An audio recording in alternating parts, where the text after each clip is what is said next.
Trying to get in his head. You feel like you can break LeBron at this point? We broke LeBron. In Game 5. So get your ass out of here with that, all right? You understand how you got the Cleveland, how you got the Miami bill? Remember That's that? true. You broke him in 2010. Okay, so remember that, all right? Fair so enough. Stop bringing that up, all right? Fair enough. So they was talking shit to him, okay? The media. And the league knew that they had an agenda in which we wasn't part of the agenda. You understand? Right. And that's how they ended up winning that series. Yeah, I said it.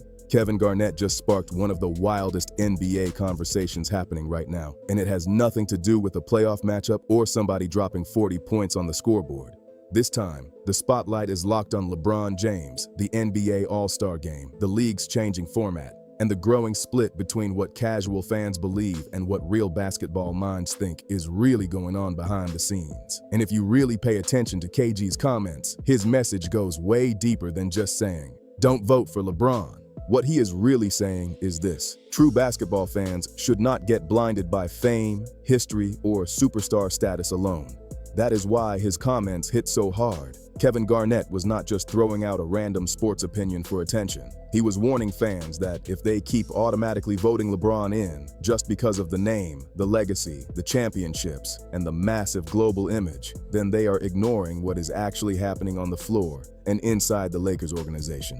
And for somebody like LeBron, that kind of conversation gets risky fast because the expectations around him have always been on another level compared to everybody else in the league. Do you think you pushed LeBron too far in Game 5? Pushed Because Game too 6, he was far? unbelievable. You think you gave him the eye of the tiger? Pushed him too far?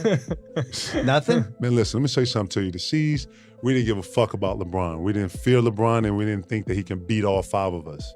And that's how I felt. He was trying to consolidate because he didn't want the pressure on him. You understand? Now, to keep things fair, nobody is saying LeBron suddenly stopped being great. LeBron James is still one of the greatest players basketball has ever seen, and that does not suddenly disappear because people are debating all-star spots or talking about team chemistry. If he stays healthy, plays enough games, and hits the league requirements, there is still a strong chance fans vote him into the All-Star game again. Let's be real. His name alone still carries huge power with NBA fans everywhere. But KG's issue is not really about LeBron being talented enough. It is about the automatic assumption that LeBron should always have a guaranteed spot no matter what is happening around him. No matter the season, no matter the format changes, no matter how the league keeps evolving, people still act like his spot should already be locked in before the conversation even starts. That is where the pressure and tension really begin. And this debate is bigger than just one All-Star vote. The NBA has spent years trying to fix the All-Star game because fans keep complaining that it does not feel competitive anymore. The league keeps switching formats, changing rules, testing new ideas, and searching for something that players and fans can both enjoy. But the problem never fully goes away. A lot of players clearly do not treat the game like a serious competition.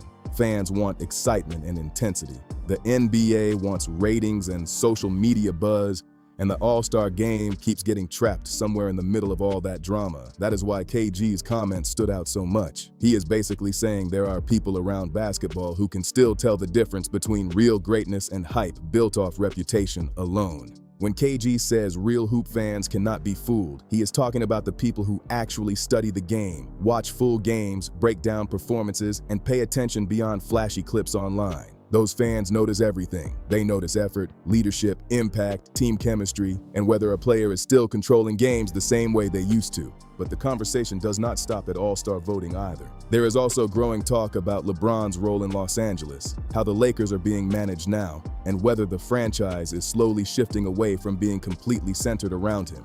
That is the part that really got people talking. Once the discussion moves beyond KG's comments and into the reactions from other voices around the league, a bigger pattern starts showing up. A lot of fans have quietly noticed this for a while now, but people are finally starting to say it out loud. For the first time in LeBron's career, it does not fully feel like the entire organization moves based on his opinion anymore. That change alone says a lot about where things stand right now. Listen, a lot of people think that it's sports. If you had D-Wade, Chris Bosh, and LeBron over in this corner, you have me, CA, I'm just making these names up, maybe Paul and Rondo right here. Yeah. It'll be a what's up, and it'll be cool and respect, but it won't be any like fraternizing. It ain't gonna be like, yo, how the family? It won't be none of that. No, it's real. They don't fuck with us. Forever, huh? We don't fuck with them. But it's cool though. It's a mutual understanding in I which love this. we have respect for each other, but it won't be. Like when I did the interview with D-Wade, that was me having to interview D-Wade. For years, LeBron has been the center of every decision, every roster move, every championship push, and every major conversation around his teams. But now, the energy feels different, and people around the league are starting to notice that shift more and more every single week. That is a massive adjustment for somebody like LeBron James. For most of his career, LeBron has been the center of everything everywhere he played. When he talks, organizations listen. When he wants roster changes, front offices usually move fast to make it happen. When he pushes a certain direction for the team, people normally follow it without much resistance. That has been his reality for so many years that fans almost started treating it like it was completely normal.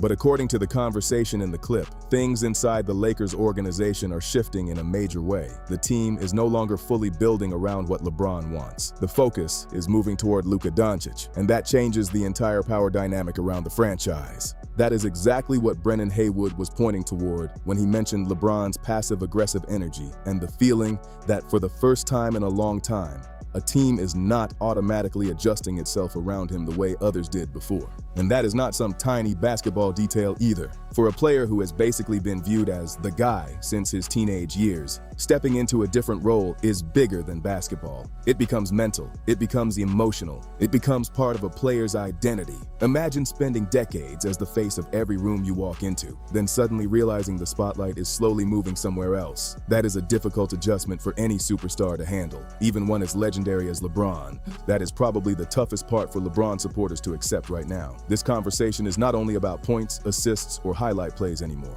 Nobody is denying he can still score, create opportunities, control stretches of games, or deliver huge moments under pressure. The bigger question now is how the Lakers function around him as the franchise starts entering a different era. Are the Lakers still shaping the system around LeBron, or are they asking LeBron to adjust himself to a brand new structure built around Luka? That is where the tension really starts heating up. The clip also mentioned how LeBron still has moments where he reminds everybody exactly who he is. There are still games where he takes over late, controls the pace, hits big shots, attacks the rim, or steps into the spotlight like, "I'm still King James." Fans have seen those moments for years, and they still happen even now. Nobody is taking away his greatness. The real debate is whether those superstar moments always help the Lakers' overall flow anymore, or whether they sometimes interrupt what the team is trying to build long-term. That is the uncomfortable part of the discussion people keep circling back to. Bronny get a bucket on Bron right now? Yeah, he can get a bucket on No Bron way. right now. Nope. Yeah, he can get a bucket. No way. Nope. Nah, he can get a bucket on Bron his dad right averaging now. 25. I didn't say he ain't. I don't care what he's doing, but he ain't sliding, playing at that all Shit. defensive level. 25. Nah. Lord, 25. You still, Lord, he dunking? He's still dunking the ball with. I'm saying that Bronny can get a bucket on Bron. I'm saying he can't. One rollout, get a bucket. 3 dribbles? No way. I'm Yeah, talking he about. can get a bucket on him. No. Man, come on, that little dude explosive, bro. He is, but got you seen Bron. his dad? And dad on that Yeah, balcony. but he on that new he juice. ain't That sliding like he used. Then Rashawn McCoy brought up something that really cuts straight to leadership inside a locker room. He explained that accountability on a team always starts with the best player. If there are problems with defense, effort, culture, or consistency, the franchise star cannot be treated differently while everybody else gets called out. The top player has to set the tone because the entire roster watches how coaches handle those situations. That is how winning cultures are built. If coaches expect role players to defend harder, hustle more, and fully buy into the system, they cannot look the other way when stars miss assignments or coast through possessions. According to the discussion, that is especially important right now because the Lakers are trying to create a stronger defensive identity around this newer version of the roster. Even though LeBron is older and not expected to chase elite scores around the court every possession anymore, the coaching staff still has to hold him to a visible standard in front of the team. Not to embarrass him, not to disrespect his legacy, but to show everybody that no player is bigger than the system. That is why the whole Luka is becoming the leader conversation carries so much weight right now. It is not only about talent, it is about influence, direction, accountability, and who the franchise is truly building around moving forward. Because if Luka Doncic is now the one steering the team, then LeBron James is no longer the player controlling every single part of the Lakers' identity. That does not mean LeBron suddenly became irrelevant. It does not mean he cannot still dominate stretches of games or deliver superstar moments. What it means is the role has clearly changed. Luka has the ball more. The offense flows through Luka more often. The team's future plans are starting to center around Luka, and when that happens, everything around the franchise starts shifting too. Whenever a new centerpiece arrives, the old centerpiece faces a tough decision. Either embrace the transition and evolve with it, or keep fighting to remind everybody how things used to be. That tension was all over this discussion, and honestly, you could feel it in every comment being made. That is also why KG's point about all-star voting connected to something much bigger than just fan opinions. His argument is really about reputation versus reality. He is saying fans cannot keep voting based only on history, fame, and nostalgia while ignoring what is actually happening right now on the court. 38. That's crazy. See, this is what makes him go on top of the list to me. This shit right here. If we talking about shot making, if we talking about ability, if we talking about skill, he in all those conversations, but now you doing some shit where, yeah, the greatest couldn't even do this. Wilt couldn't do this. Jordan couldn't do this. 38.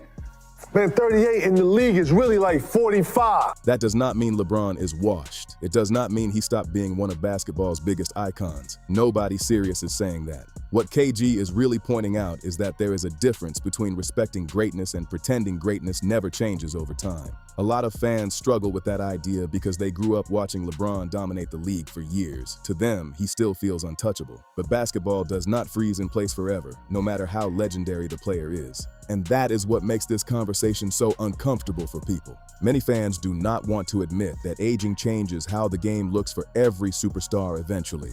A player can still be amazing, still be respected, still make huge plays, and still not be the exact same unstoppable force from 10 years ago. Both things can be true at the same time. That is part of what makes basketball so fascinating. The game forces honesty. You cannot pause time just because somebody built an incredible legacy. Eventually, fans have to look at what is happening in real time instead of only remembering old highlights and championship runs. That is exactly what these comments are pushing people to do. Another thing that stood out in this whole discussion is how much of it feels connected to ego and influence, not just talent or production. Brendan Haywood touched on that directly when he talked about how difficult it can be for somebody like LeBron to adjust once a team stops revolving completely around his voice and decisions. That is a brutal reality for any superstar.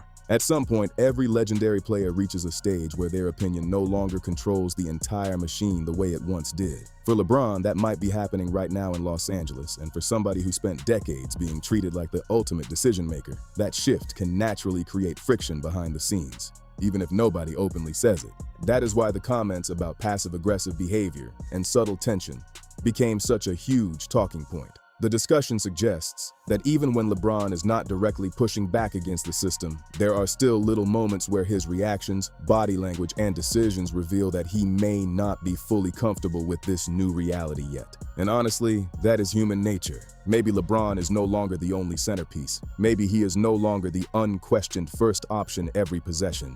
Maybe he is not viewed as the clear alpha of the franchise the same way he was before. But after spending most of his life as the guy, those habits and instincts do not just disappear overnight. They show up in small moments. They show up in possessions where he wants the ball. They show up in reactions after missed plays. They show up in leadership situations, timeout discussions, and moments where emotions become visible on the court. Fans notice all of it now because every move LeBron makes gets analyzed under a microscope. That is why this whole clip feels layered with different meanings. On one level, it is about the All-Star game and KG telling fans not to automatically vote for LeBron based only on legacy. On another level, it is about the Lakers slowly shifting toward Luka Doncic as the face of the future. And on an even deeper level, it is about how difficult it is for sports legends to grow older in public while the entire world compares them to earlier versions of themselves every single night. That pressure is enormous. For LeBron, it feels even bigger because he has been so dominant, so influential, and so connected to the NBA's identity for such a long time that every small adjustment becomes headline material. If he takes a late free throw, people analyze it. If he looks frustrated during a possession, people analyze it. If he does not get the ball during a key moment, people instantly start debating what it means for the team dynamic. Everything becomes a story around him. And if all-star voting ever starts looking different for LeBron compared to previous years, many people will treat that as another signal that the NBA is officially moving into a new era. That is exactly why Kevin Garnett's warning landed so hard with fans and media personalities alike. He is reminding people that there is a major difference between loving LeBron James and evaluating his current situation honestly, fans can still respect him, admire his career, appreciate his greatness, and at the same time recognize that the league is evolving around him faster than ever before. You can still believe LeBron James is one of the greatest players ever, and also believe fans should stop automatically handing him every honor just because of the name attached to the jersey. That is really the heart of this whole debate. Kevin Garnett is not talking about hate, disrespect, or trying to erase LeBron's legacy. He is talking about honesty. Real basketball fans are supposed to look at what is happening right now, not just what happened years ago. Not blind praise, not blind criticism, just a real evaluation of the game as it exists today. And honestly, that is probably the most balanced way to view this entire situation. LeBron's greatness is still undeniable. The Lakers shifting toward Luka Doncic is clearly happening. The conversations about accountability and leadership inside the organization are real. And KG's warning about fans getting caught up in brand power and reputation instead of current production is real too. All of those things can exist together at the same time without canceling each other out. That is what makes this conversation hit so hard across the basketball world. Everybody in the clip is approaching the topic from a different angle, but they all keep landing on the same bigger truth. The NBA is changing fast, and LeBron is no longer standing outside of that change like he once did. Now he is right in the middle of it. The league is evolving around him. The Lakers are evolving around him. And every move he makes is being viewed through that new reality. Whether people like it or not, fans, analysts, and former players are all watching closely to see how LeBron responds to this stage of his career. That is exactly why KG's comments created so much noise online. According to KG, real hoop fans can tell the difference between legacy and current impact. They can recognize when a player is still elite, while also noticing when the league itself is moving in a different direction. And most importantly, real basketball fans are not supposed to let a famous name alone decide the entire story anymore.